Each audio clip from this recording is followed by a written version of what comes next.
isipin na 9 taon na tayo magkakasama. At maraming salamat. At hanggang ngayon, nandiyan pa rin kayo kasama namin ni Catherine na nagmamahal, pumoprotekta.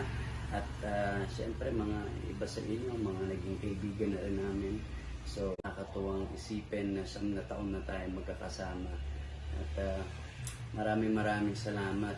At hanggang ngayon, nandiyan pa rin kayo kasama namin ni Catherine na nagmamahal, pumoprotekta. At syempre mga iba sa inyo, mga naging kaibigan na rin namin. So thank you very much. At ikaw ba? Thank you kasi karamihan sa inyo kasabay namin tumanda. Yung iba nagkapamilya na, nagkaanak na, pero still, grabe pa rin yung suporta nyo at patuloy na dumadami yung nagiging parte ng pamilya natin. So gusto lang, paulit-ulit namin ito sinasabi, pero maraming salamat. Lahat ng na-accomplish namin ni DJ ngayon, alam niyo na kasama kayo doon. Yung journey natin na to, hindi biro mga pinagdaanan natin, but that made us all stronger. So, sana marami tayong magawa. Sana nandyan lang kayo parate. Konting entay lang kasi mahirap sa atin lahat itong taon na to. Pero babangon din tayo lahat na magkakasama at maraming salamat sa hindi nyo pag-iwan sa aming dalawa ni DJ.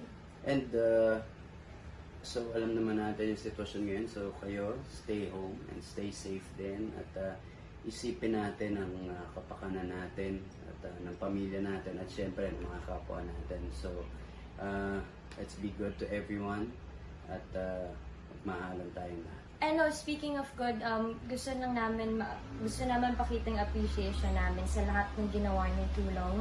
Through the years, hindi lang ngayon, nakaka-proud na meron kami isang pamilya, isang fandom na may kusa kayo na mabubuti yung puso nyo para tulungan yung mga mas nangangailangan.